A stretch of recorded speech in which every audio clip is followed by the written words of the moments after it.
बच्चों, आज की इस वीडियो में आपका बहुत बहुत स्वागत है। मैं आपको पाठ पढ़ा रही हूँ, पापा खो गए, पाठ 7, जिसमें मैंने आपको बताया कि जो पात्र इस कहानी में हैं वो निर्जीव पात्र हैं। सजीव पात्र में आदमी, लड़का और कौवा है और सब आपस में बातें करते हैं, अपने अपनी बात कहते हैं।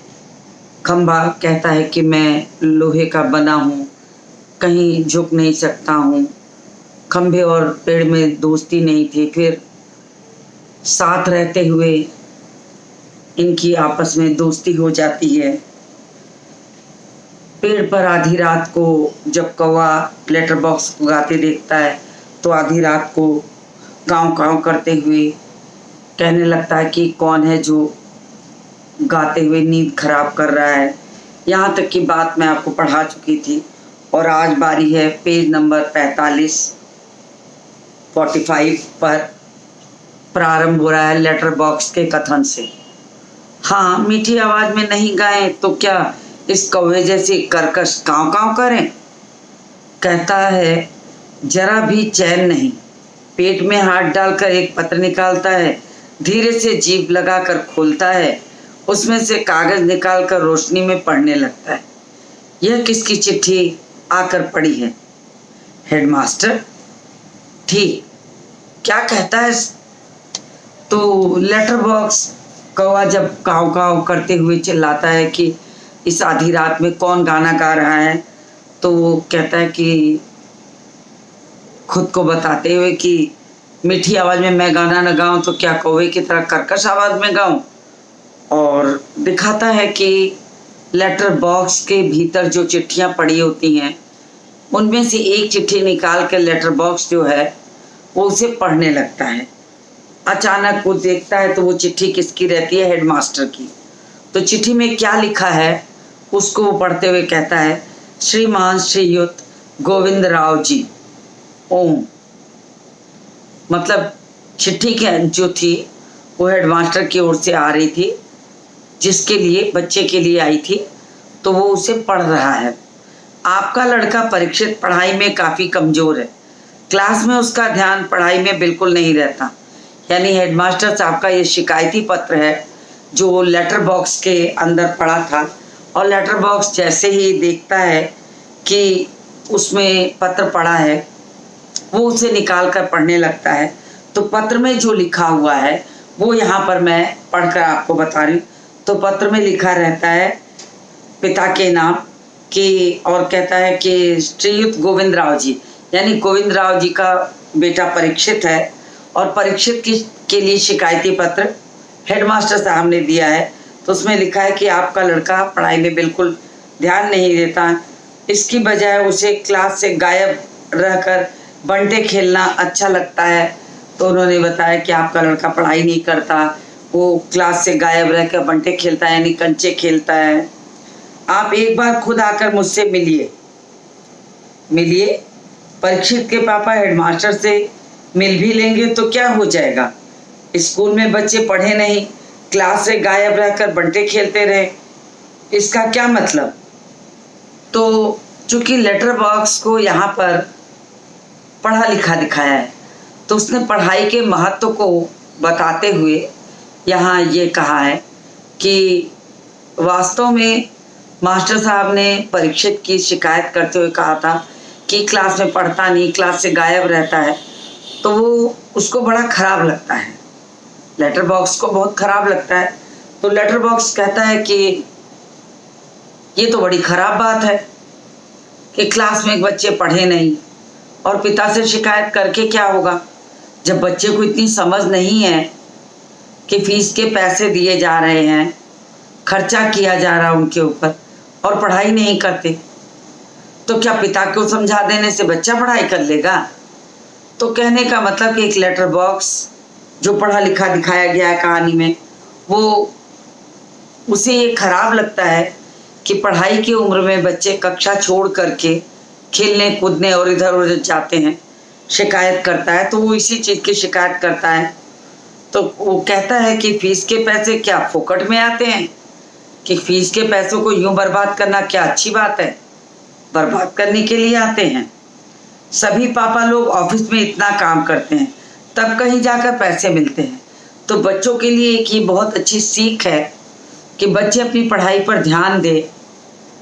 उसके लिए उसने सबक सिखाते हुए कहा है कि सबके पिता बहुत अच्छी जगह काम करते हैं, पैसा कमाते हैं, तब जाकर कहीं बच्चे पढ़ लिख पाते हैं।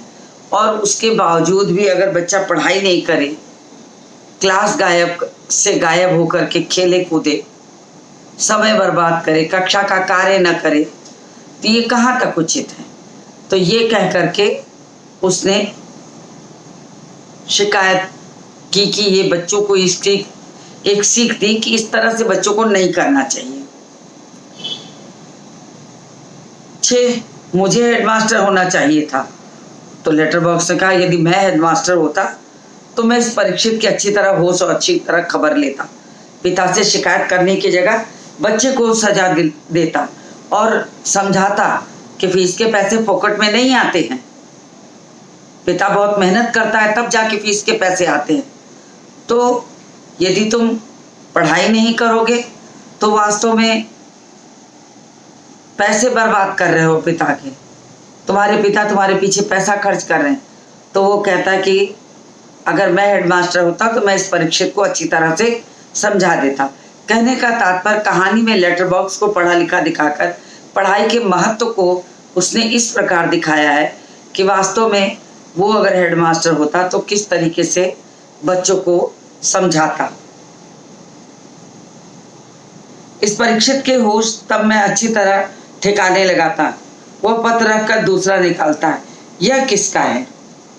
अब उसने एक पत्र निकाला और पढ़ा, फिर उसके उससे दूसरा पत्र निकाला। तब तक खंभे ने उसे देख लिया। तो खंभे ने उससे कहा, क्यों लालताऊ, आज किस किस के पत्र चोरी चोरी पढ़ते रहे? कहा जाता है ना कि किसी का पत्र पढ़ना गलत बात है, नहीं पढ़ना चाहिए। चोरी से किसी का पत्र नहीं पढ़ना चाहिए। तो खंभे ने जब लेटर बॉक्स को पढ़ते देख लिया तो उसने कहा कि आज ये तुम क्या कर रहे हो? एक पत्र निकाल के तुमने पढ़ा, अभी दूसरे का पत्र निकाल के तुम चोरी चोरी सबके पत्र पढ़ रहे हो। ये लेटर बॉक्स है, तुम्हारे पेट में इतनी सारी चिट्ठियां पड़ी हैं, इसका मतलब ये थोड़े कि तुम सबकी चिट्ठियां निकाल के पढ़ते रहो। तो लेटर बॉक्स आश्चर्य से उसकी ओर देखता है। चोरी चोरी चोरी किस लिए? सभी चिट्ठियां मेरे ही तो कब्जे में होती हैं। उसने कहा, चोरी किस बात की? चोरी किस बात की है? चिट्ठियां तो मेरे ही पेट में पड़ी हुई हैं, मैं उसे निकाल के पढ़ूं, रखूं, उठाऊं, जो चाहूं करूं, तो वो तो मेरे पास ही है। चिट्ठियां तो चोरी तो मैंने की नहीं, मैं तो अपने में से एक चिट्ठी निकाल के पढ़ रहा था, अच्छी तरह रोज रोज पढ़ता हूँ। उसने कहा कि और इस तरह मैं रोजाना ये चिट्ठियां पढ़ता हूँ। तो पेड़ कहता है कि उसको समझाता है, कब्जे में होने का मतलब यह तो नहीं लालताऊ कि लोगों की चिट्ठियां फाड़ फाड़ कर पढ़ते रहो। अब उसने कहा कि ये तो गलत बात है ताऊ। लालताऊ कहकर उसे बड़ा बुजुर्ग दिखाया गया है कि लालताऊ तुम जो ये करते हो ठीक तो नहीं है। नियम के हिसाब से तो ये नियम है कि किसी की चिट्ठियां चोरी से नहीं पढ़नी चाहिए, और ऐसे में तुम दूसरों की चिट्ठियां निकाल के पढ़ रहे हो तो ये अच्छी बात तो नहीं है। और तुम्हारे कब्जे में है, इसके मतलब ये थोड़ी कि तुम चिट्ठियों को निकाल के पढ़ो, ये अनुचित कार्य है।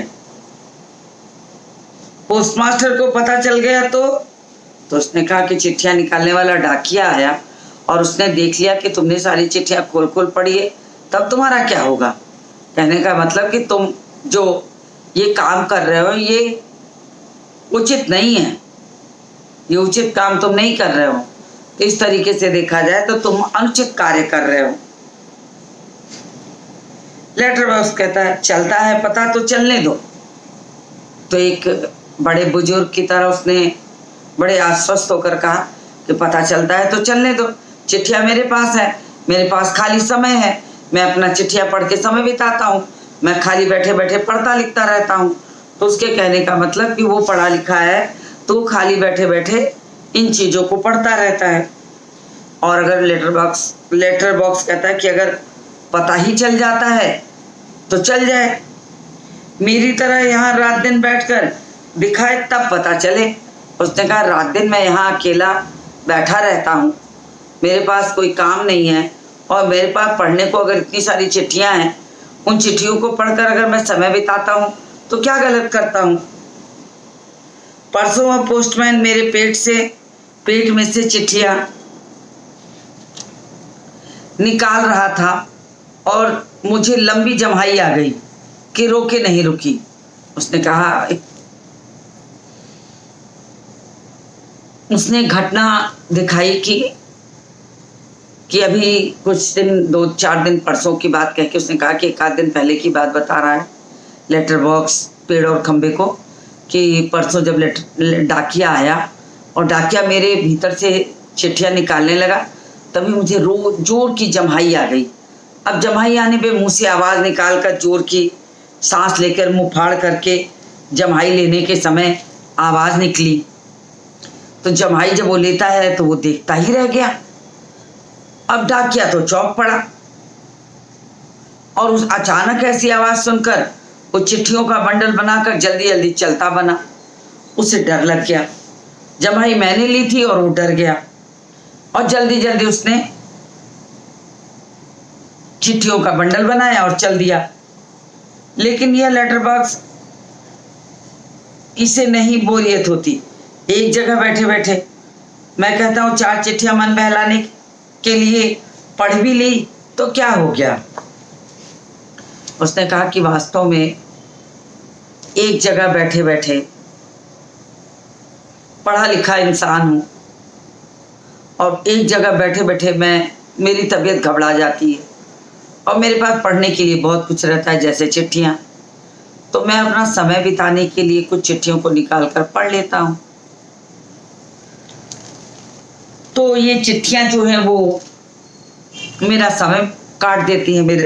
मैं पढ़ा लिखा हूँ, मुझे बोरियत नहीं होती, मन बहल जाता है और मैं निकाल कर इन्हें पढ़ता रहता हूँ, तो मेरा भी अच्छा समय व्यतीत हो जाता है।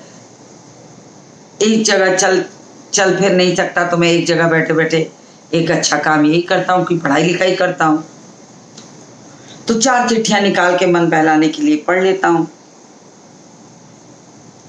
तो पेड़ उससे कहता है, लेकिन चिट्ठी जिसे लिखी गई हो लाल ताऊ उसे ही पढ़नी चाहिए। उसने कहा, लेकिन लाल ताऊ आप तो बड़े बुजुर्ग हैं, आपको तो ये बात पता होनी चाहिए कि चिट्ठी जिसकी हो उसे ही पढ़नी चाहिए, प्राइवेट होती है। प्राइवेट कहने का मतलब कि हमारे यहाँ पुराने ज़माने से लोग कहते थे दूसरों की चिट्ठियाँ नहीं पढ़नी चाहिए। क्यों कहते थे, इसके पीछे का कारण ऐसा कुछ नहीं है, बस ये समझिए कि व्यक्तिगत चीज़ें हैं, लोग अपनी मन की भावनाओं को लिखते हैं, तो जिसके लिए लिखें उसे ही जानना चाहिए। तो उसने भी कह दिया कि प्राइवेट होती है। लेटर बॉक्स तब कहता है, मैं कहाँ किसी की चिट्ठी पास रख लेता हूँ। उसने कहा, भाई देखो मैं पढ़ता हूँ लेकिन मैं उसे बर्बाद नहीं करता हूँ, फाड़ता नहीं हूँ, छोड़ता नहीं हूँ, फिर वैसे ही वहीं रख देता हूँ। डाकिया आता है और ले जाता है। मैं तो अपना समय बिताने के लिए पढ़ता हूँ। उसके कहने का मतलब है कि मैं खाली बैठे बैठे बोर हो जाता हूँ, मुझे अच्छा नहीं लगता है, तो मैं उसे पढ़ता हूँ। मैं उसे अपने पास थोड़े रख लेता हूँ कि किसी को खराब लगे। जिसकी होती है उसे मिल भी जाती है और जिसकी चिट्ठी होती है उसके पास पहुँच जाती है। किसी की गुप्त बातें मैं कब बाहर निकलने देता हूँ। फिर उसने कहा, यदि मैं किसी की चिट्ठियाँ पढ़ भी लेता हूँ तो उसकी बातें तो किसी को बताता नहीं हूँ। सिर्फ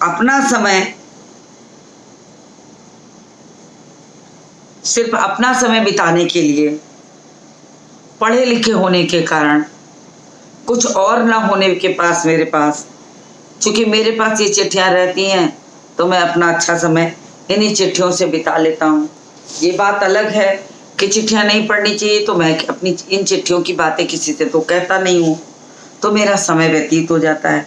कहने का मतलब लेटर बॉक्स ये दिखाना चाहता है कि वो पढ़ा लिखा है और अपना समय इधर उधर बर्बाद नहीं करता, तो पढ़ लिख कर वो अपना समय व्यतीत करता है।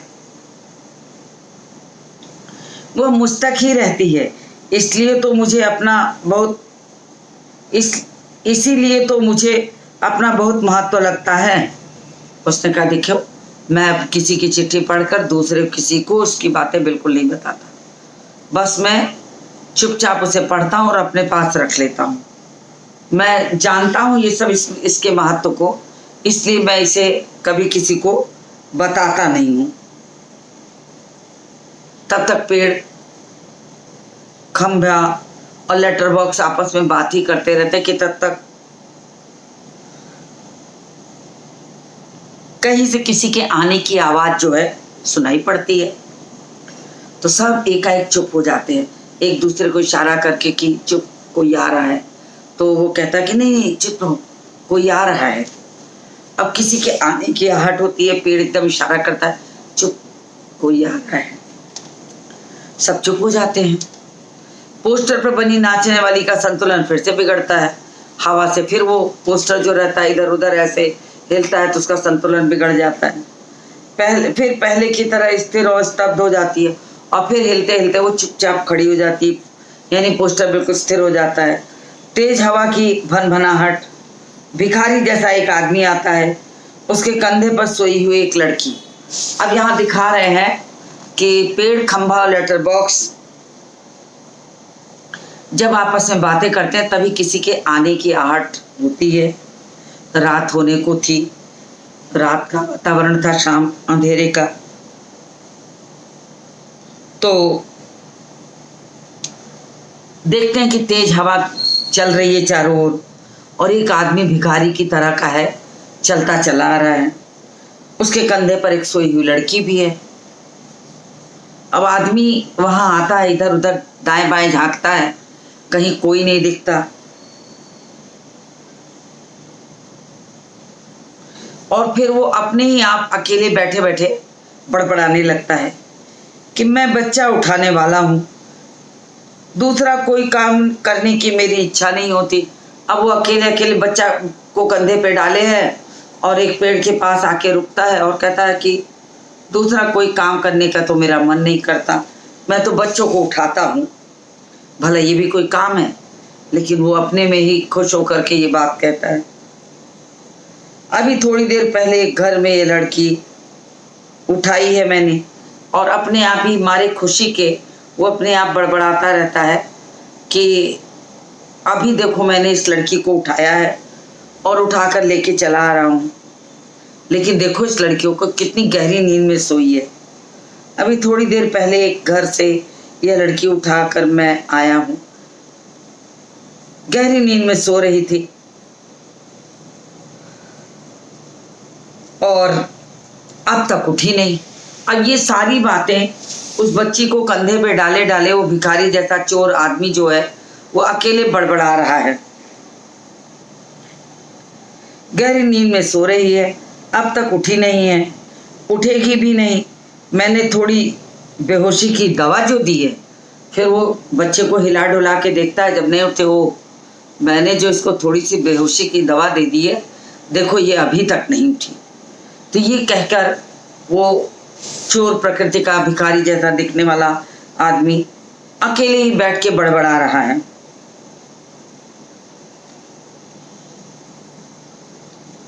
अब मुझे लगी है भूख। अब वो चारों ओर देखता है कि खाने को कुछ मिल जाता। बच्ची को उठा लिया है, कंधे पे डाला हुआ है, क्या करे, कहाँ जाए, बच्ची को लेके जाए तो लोग पूछेंगे, और उसे भूख लगी है। अब भूख का इंतजाम करने के लिए वो इधर उधर दाएं बाएं झांकता है, कहीं उसे कुछ दिखाई नहीं पड़ता, तो वो चुपचाप उस बच्ची को एक स्थान विशेष पर लिटा देता है, यानी पेड़ के नीचे चुपचाप लिटा देता है और अकेले बैठे बैठे बड़बड़ाता है कि दिन भर बीत गया, कुछ नहीं खाया हूँ, भूख लगी है, कहाँ जाऊँ, क्या खाऊं, कैसे करूं, लड़की को उठाया हूँ, जा भी नहीं सकता। अब यही सोच सोच कर वो परेशान है। दिन भर कुछ खाने का वक्त ही नहीं मिला, पेट में जैसे चूहे दौड़ रहे हैं। फिर वो कहता है कि क्या करूं। पेट में चूहे दौड़ना कहने का मतलब एक मुहावरा है जिसका मतलब था बहुत भूख लगी है। तो वो कहता है कि भूख बहुत तेज की लगी है, क्या करूं कैसे करूं। ऐसा किया जाता है, इसे यहीं लेटाकर अपने जरा कुछ खाने की तलाश करता हूं। तो उसने बच्ची को चुपचाप सुनसान जगह पर एकांत में धीरे से लिटा दिया, क्योंकि बच्ची को उसने नींद की दवा दे रखी थी और नींद की दवा देने के कारण वो तो उठती ना। और इस तरह से वो उसे वहां लिटाकर कुछ खाने के लिए तलाशने के लिए जाने लगा। देखिए कुछ मिल जाए। इतनी रात गए यहाँ, इस वक्त अब किसी का आना मुमकिन नहीं मतलब संभव नहीं है। तो वो चुपचाप बच्ची को वहाँ लिटा देता है और लिटा करके वहाँ से चल देता है और चल करके जाता है कि चलूँ कहीं कुछ खाने के लिए। इधर उधर देखता है कि तलाश के आता हूँ, और तलाशते हुए, और उसे लगता है कि इतनी रात हो गई, इतनी रात को कौन आएगा इस बच्ची को तलाशने, इस बच्ची को चुपचाप ही लिटा देता हूँ। इतना कहकर वो बच्ची को वहीं लिटा देता है और खाने के लिए तलाशने चल देता है। और उसे पूरा विश्वास है कि इतनी रात गए वहां कोई नहीं आएगा। अब बच्ची वहां चुपचाप सोई हुई है। अब दृश्य है कि बच्ची पेड़ के नीचे सोई है। पेड़ की ओट में लड़की को डाल देता है, पेड़ की आड़ में बच्ची को धीरे से लिटा देता है ऐसी जगह पर कि जहां उसे कोई देख ना सके। उस पर अपना कोट फैला देता है और ऊपर से कोट डाल देता है कि ताकि किसी को ये अनुमान ना हो कि यहाँ कोई सोया है। और इधर उधर जरा चौकस होकर देखता है, फिर चारों ओर झांकता है कि उसे ऐसा करते हुए किसी ने देख तो नहीं लिया है।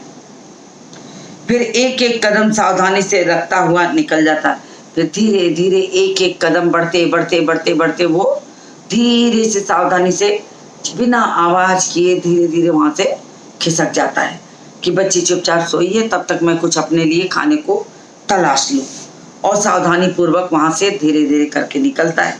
जब वो वहां से चला जाता है तो अचानक खंभा देख लेता है, क्योंकि खंभा खूब ऊंचा होता है, लंबा। वो पेड़ की ओर इशारा करता है, पेड़ की ओर आवाज करता है, ऐसे करके वो आवाज करता है। तो धीरे धीरे कहता है, पेड़ राजा, दाल में कुछ काला नजर आ रहा है। फिर वो कहता है, क्या? धीरे से पेड़ को आवाज देता है और आवाज देते हुए कहता है कि दाल में कुछ काला नजर आ रहा, मतलब कुछ धोखाधड़ी हुई है। दाल में काला नजर आने का मतलब ये होता है कोई धोखा देने वाला, कि कुछ गलत जरूर है, यहाँ कुछ दिखाई नहीं दे रहा है। देखो इस आदमी को, ये कुछ चोर प्रकृति का व्यक्ति लग रहा है, और कैसे यहाँ पर पैर को दबा दबा के यहाँ से जा रहा है। तो वो इशारा करते हुए धीरे धीरे पेड़ को कहता है कि देखो दाल में कुछ काला नजर आ रहा है। तो पेड़ कहता, वह जरूर बहुत बुरा आदमी होगा। अब पेड़ और खंबे आपस में धीरे धीरे करके बातें करते हैं। कोई और यह लड़की, कोई, उसने कहा वह जरूर बहुत बुरा आदमी है कोई। उसने कहा कि यह आदमी भला तो नहीं दिखता है, बहुत बुरा प्रकृति का आदमी दिखाई देता है, तभी तो इसने इस छोटी सी लड़की को उठा लिया है। और इस छोटी सी लड़की को उठाकर कहाँ लाकर देखो चुपचाप लिटा दिया है कि कोई जान न सके। ये आदमी तो ठीक ठाक नहीं लगता है। तो ये बात पेड़ और खंभे आपस में करते हैं और बिल्कुल धीरे धीरे करते हैं कि ताकि कोई भी उसे सुन न सके, और इशारे इशारे में करना चाहते हैं कि वो व्यक्ति भी न सुन सके जिसके लिए ये बातें कर रहे हैं। तो लेटर बॉक्स भी देखता है, फिर वो उसे कहीं से उठाकर लाया है। लेटर बॉक्स भी अपनी सहमति प्रकट करता है और कहता है कि निश्चित इसको कहीं से उठा के लाया है, मैंने सुना है। तो लेटर बॉक्स कहता है कि मुझे पता है, मैंने सुन रखा है कि कुछ समाज में ऐसे ही चोर प्रकृति के लोग होते हैं जो वास्तव में बच्चे चुराते हैं और चोरी से बच्चों को उठा ले जाते हैं। मुझे ये उसी तरह का कोई आदमी लग रहा है। तो तीनों लेटर बॉक्स, पेड़ और खंभे तीनों सचेत होकर के बड़े धीरे धीरे जो देखते हैं उसके बारे में आपस में बातें करने लगते हैं। फिर पेड़ पर ही कौवा बैठा रहता है, तो पेड़ ने कौवे को जगाया धीरे से हिला करके कि कौवे जागते हो। तो कौवा भी जब देखा कि इतना शोर शराबा हो रहा है, सब परेशान है, सब एक दूसरे को इशारे इशारे में करके बात कर रहे हैं कि धीरे बोलो वो सुन ना ले, धीरे बोलो वो सुन ना ले। तो इस तरह कह कह के तो वो भी बड़ी धीरे धीरे आवाज करता है, ए कौवे जागना। फिर वो बड़ी धीरे से उसको कहता है कि ए कौवे जागना, जाग। तो कौवा चौंक पड़ता है कि अभी तो मुझे रात लग रही थी, अभी तो मैंने देखा चारों ओर अंधेरा छाया था, अभी मैंने लेटर बॉक्स को चिल्लाया कि नींद क्यों खराब करता है, क्यों इस तरह शोर मचा रहा है, तो मुझे कौन जगाने चला आया। तो कौवा जो रहता है अचानक कह पड़ता है कि दिन हो गया क्या। चौंक पड़ता है कि दिन हो गया है, क्यों तुम मुझे जगा रहे हो, क्या हो गया। तो कौवा जब बड़ा चौंकता है तो पेड़ उसे बहुत धीरे से उसके कान के पास जाके धीरे से समझाने की कोशिश करता है, नहीं दिन नहीं हुआ है, पर एक दुष्ट आदमी एक छोटी सी लड़की को कहीं से उठा लाया है। फिर वो समझाता है कि नहीं भाई दिन नहीं हुआ है, धीरे बोलो, शोर मत मचाओ, अरे देख रहे हो इस पेड़ के नीचे वो जो सामने लड़की लेटी है, एक दुष्ट आदमी यहीं आया था और उसने इस बच्ची को लिटाकर रख दिया है, और कौन है, कहीं चला गया है इसे यहाँ छोड़कर, अब क्या किया जाए। नहीं दिन नहीं हुआ है, पर दुष्ट आदमी ने एक छोटी सी लड़की को कहीं से उठा कर ले आया है, चुप, वो आदमी इस वक्त यहाँ नहीं है। फिर वो इशारा करता है कि चुप रहो बोलो मत, बिल्कुल चुप रहो। तो पेड़ उसको समझाता है कि नहीं वो अभी से लेटा कर तुरंत यहाँ से निकल कर गया है, खाने वाने की तलाश में गया है, तो तुम घबराओ नहीं, वो यहीं कहीं दूर गया है, वो नहीं सुन पाएगा, वो आदमी इस वक्त यहाँ नहीं है, वो लड़की उठ जाएगी तो चिल्लाएगी। अब लोग आपस में तीनों चारों कहते हैं, मतलब पेड़, खंभा और लेटर बॉक्स तीनों आपस में कहते हैं कि अगर ये लड़की जग गई तो ये तो शोर मचाएगी, रोएगी, चिल्लाएगी, हम लोग क्या करेंगे। अब क्योंकि उसे डर है कि लड़की तो समझदार सी लगती है, और हम अगर इस तरह आपस में बातें करेंगे तो हमें देखकर तो वो लड़की डर जाएगी, क्योंकि उसने तो कभी पेड़, खंभे और लेटर बॉक्स जैसी चीज को बात करते सुना नहीं होगा। तो वो इशारा करता है कि तुम चुपचाप रहो, एकदम बोलो मत, अगर लड़की जग गई तो उसे डर लगेगा, वो उठ जाएगी, तो और हम लोग को ऐसे आपस में बातें करते देखकर वो जो है शोर मचाएगी, चिल्लाएगी। तो कौवा भी उठ जाता है, जब सबको देखता है उठते तो वो भी उठ जाता है। फिर वो आंखें मलते हुए आलस से उठता है, फिर जाता है एक चुल्लू पानी आंख पर डालता है और डाल करके कहता है कि मैं भी आ रहा हूँ, सोचता हूँ कि क्या करना चाहिए, लड़की को कैसे संभालूं। ये चीज़ सोच करके कौवा वहाँ से उठता है और अपनी आंखों पर एक चुल्लू पानी डालता है कि उसकी नींद टूटे। खंभा भयंकर, बहुत ही भयंकर। फिर खंभा जो रहता है कहता है कि बड़ा बुरा हुआ है, बस देखो तो जरा, नन्ही सी बच्ची को उठा लाया है। और पेड़ जब ऐसा कहता है तो पेड़ भी झुक करके खूब आराम से ऐसे झांक करके देखता है कि हाँ ये तो लड़की को उठा लाया है, अब क्या होगा।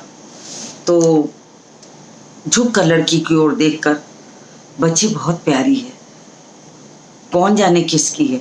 फिर आपस में बात करते हुए कहता कि पता नहीं किसकी लड़की है और कैसे उठा लाया है। लेटर बॉक्स मुड़कर देखते हुए नासपीटे ने सोई हुई को उठा लिया कहीं से, चील जैसे चूहे को उठा ले जाता वैसे। तो लेटर बॉक्स जो कि बड़ा लालताऊ है, बड़ा है, बुजुर्ग है, वो बहुत गुस्से में गाली देते हुए कहता है, नासपीटे को देखो, सोई हुई बच्ची को उठा लाया, कितना बुरा आदमी है। अरे ठीक वैसे ही जैसे चील जो होती है चूहे को उठाकर लेके भागती है, ठीक वैसे ही। खंभा कहता है मैं भी देखना चाहता हूँ उसे, पर मुझसे तो झुका ही नहीं जाता लालताऊ, अभी भी सो रही है क्या वो। फिर वो कहता है कि खंबा कि मेरी भी, तुम लोग जब आपस में बातें कर रहे हो तो मेरी भी इच्छा हो रही है कि मैं उसे देखूं, लेकिन मुझसे तो झुका ही नहीं जा रहा, मैं तो लोहे का हूं, मैं झुक सकता नहीं हूं, तो मैं उसे कैसे देखूं। अभी वो सो रही है। इतना कह करके वो आपस में जो बातें करते रहते हैं कि अब क्या किया जाए, कैसे उसे जगाते हैं, क्या करूं क्या ना करूं, ये कह के उसने इस तरह से, अब लोग आपस में विचार विमर्श कर रहे हैं कि कैसे करें कि इस बच्ची को सुरक्षित, क्योंकि चोर वहां नहीं है, बच्ची सोई है, कोट से ढक दिया है, और पेड़, खंभा, लेटर बॉक्स और कौवा मिलकर एक योजना बनाते हैं कि कैसे इस बच्ची को बचाया जाए और इसको सुरक्षित इसके घर पहुंचा दिया जाए। तो मुझे उम्मीद है कि इतनी कहानी आपको समझ में आ गई होगी। तो आज के इस वीडियो को मैं यहीं समाप्त करती हूँ और मिलती हूँ आपसे अगले वीडियो में।